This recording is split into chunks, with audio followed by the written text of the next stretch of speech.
ये खबर भी सुनी गई है कि शायद हमारे कुछ सिपाही वहां हमास की बिछाई हुई सुरंगें साफ करते हुए वफात पा गए। लेकिन आप जानते हैं कि जब कोई किसी से मांगने जाता है तो अपनी इज्जत नफ्स के ऊपर वो उसकी कीमत उसको चुकानी पड़ती है, कॉम्प्रोमाइज करना पड़ता है। कुछ उलमा ने इसी बुनियाद पर यह फतवा भी दिया है कि इन सिपाहियों का जनाजा हराम है।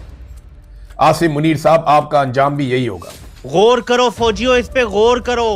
सोचो तुम्हारा सरबराह कितना बड़ा गद्दार है। मैं जब कहता हूं ना ये आया नहीं है, ये लाया गया है, तो ये वो चीज।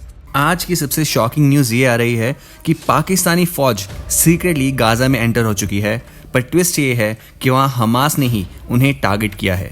अब आप सोच रहे होंगे ये क्या नया पंगा है। वेल, ये कोई रैंडम रूमर नहीं है, ये खुद पाकिस्तान के टॉप मीडिया आउटलेट्स कर रहे हैं। वहाँ के जर्नलिस्ट का कहना है कि पाकिस्तानी सोल्जर वहाँ अंडर कवर मिशन पर गए थे जहाँ हमास ने उन पर अटैक किया।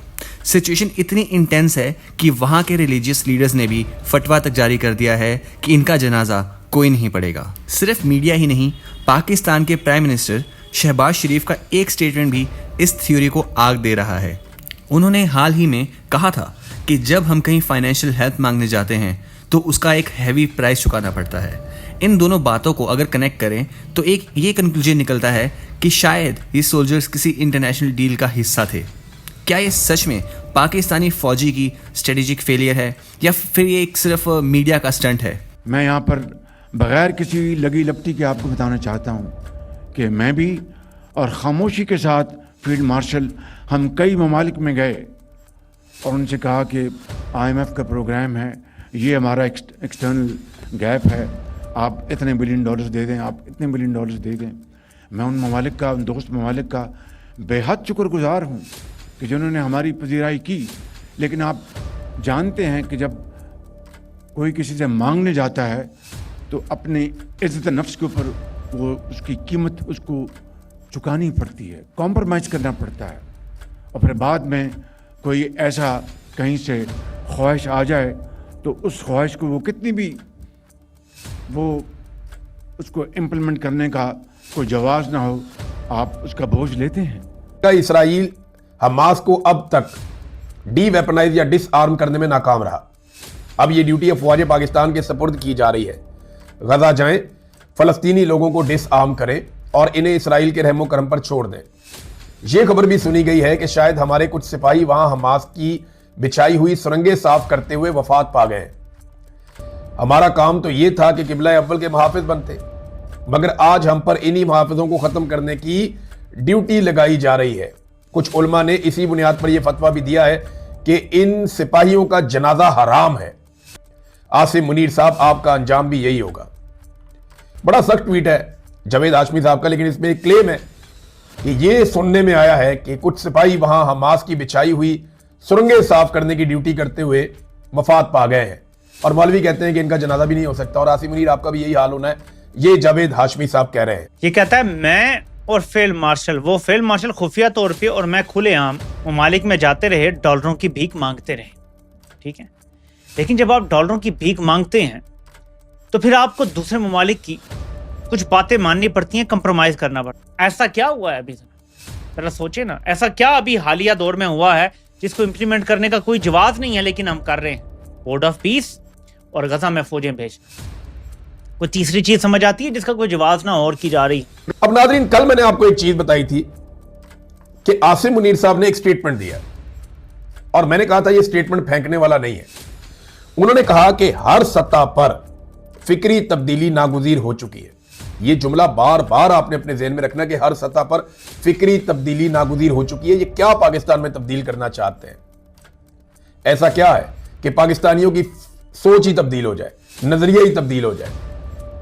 ये बार बार कहते हैं बंद कमरों में और ये सबको कायल करने की कोशिश करते हैं, सहाफियों को, सियासतदानों को, मुख्तलिफ तबकात को। ये कायल करते हैं बार बार मिलिट्री एस्टेब्लिशमेंट के लोग। नहीं, कायदे आज़म वाली सोच उस दौर में थी, अभी पुरानी हो गई। ये बयान, ये पूरा बयान मैं चाहता हूं कि फौज के तमाम लोग सुने, आसिम मुनीर को छोड़ के बाकी सब सुने, कि जो बात मैं कहता हूं कि ये शख्स कंप्रोमाइज तरीन हो गया है और इससे अब हर काम करवाया जाएगा। क्या आबरदिली के मुंह से यही बात नहीं निकल आई कि हमसे हर काम करवाया जा रहा है? जरा फौजी सुने आप, ये नहीं कह रहे कि हम पाकिस्तान के मफादात का तहफ़्फ़ुज़ कर रहे हैं, ये कह रहा है कि डॉलर लिए, फिर ऐसी ख्वाहिश आई जिन मुल्कों से हमने डॉलर लिए कि हमारे पास कोई जवाब ही नहीं है वो पूरा करने का, लेकिन आपको करनी पड़ती। अब मेरा फौजियों से सवाल है कि ये शख्स इतना कंप्रोमाइज हो चुका है, इसका लावा अर्दली इतना कंप्रोमाइज हो चुका है कि बैरूनी ख्वाहिशें जो आती हैं ये इनकार नहीं कर सकते। ये मैं नहीं कह रहा, देखें मैं तो तनकीद करता हूं ना, मैं तो इनका क्रिटिक हूं बहुत बड़ा।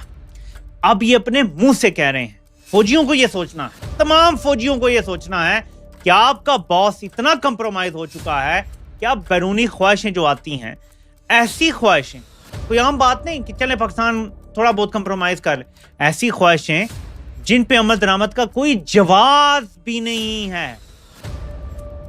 नॉर्मली ये ले आते हैं ना, बना लेते हैं कि यार ये हमारा फायदा हो जाएगा, चलो इधर से हमारा थोड़ा फायदा हो जाएगा, चलो इसराइल को तस्लीम करेंगे तो वो भारत से मिलकर हमारे ऊपर हमला नहीं करेगा दोबारा। ये कह रहा है ऐसी ख्वाहिश आई है उसका कोई जवाब ही नहीं बनता, लेकिन हमें पूरी करनी पड़ रही। अब थोड़ा लॉजिकली बात करते हैं।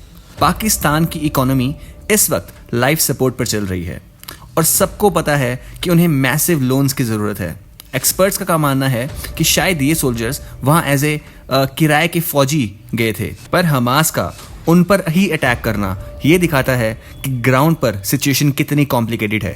हमास को फ़र्क नहीं पड़ता कि आप मुस्लिम कंट्री से आए हो या नहीं, अगर आप उनके रास्ते में आएंगे तो कॉन्सिक्वेंसेस फेस करने पड़ेंगे। वहीं दूसरी तरफ पाकिस्तान के अंदर एक अलग ही ड्रामा चल रहा है। सोशल मीडिया पर लोग गुस्से में हैं। लोग पूछ रहे हैं कि अगर हमारे सोल्जर्स को जाना ही था तो वो पैलेस्टाइन की हेल्प करने क्यों नहीं गए, वो वहाँ सीक्रेटली क्या करने गए थे। पाकिस्तान मीडिया में जो लीक्स आ रहे हैं वो वहाँ की एस्टेब्लिशमेंट के लिए एक बड़ा PR डिज़ास्टर साबित हो रहा है। इस फटवे वाली बात ने तो आग लगा दी है। फौजियों जो देश के लिए लड़ने जाते हैं उन्हें ही उनके हक से महरूम किया जा रहा है। लेकिन हमें एक बात ध्यान में रखनी चाहिए, इंटरनेशनल मीडिया अभी भी इस बात पर थोड़ा साइलेंट है। क्या ये पाकिस्तान मीडिया की अपनी इंटरनल पॉलिटिक्स का हिस्सा है या फिर वाकई में कोई बड़ा ये ऑपरेशन अंडरकवर फेल हुआ है? अक्सर ऐसे मामलों में सच्चाई काफ़ी गहरी दबी होती है, पर एक बात तो क्लियर है कि पाकिस्तान की फॉरेन पॉलिसीज़ इस वक्त काफ़ी कच्ची सड़क पर चल रही हैं। दोस्तों, ये पूरा मामला सिर्फ एक मिलिट्री क्लैश नहीं है, बल्कि एक बहुत बड़ा इंटरनेशनल स्कैंडल बन सकता है। अगर ये न्यूज़ 100% कंफर्म हो जाती है तो पाकिस्तान के रिलेशंस कई अरब कंट्रीज़ के साथ ख़राब हो सकते हैं। अब आपकी बारी है, आपको क्या लगता है कि पाकिस्तानी फ़ौजी ऐसे सीक्रेट मिशन का हिस्सा बनना चाहिए था सिर्फ पैसों के लिए, या फिर ये न्यूज़ एक रूमर है? नीचे कमेंट सेक्शन में अपने ऑनेस्ट ओपिनियन ज़रूर लिखें। मैं हर एक कमेंट आराम से रीड करता हूँ। अगर आपको वीडियो अच्छा लगा हो तो वीडियो को लाइक और चैनल को सब्सक्राइब करना ना भूलें। मिलते हैं अगली वीडियो में। जय हिंद।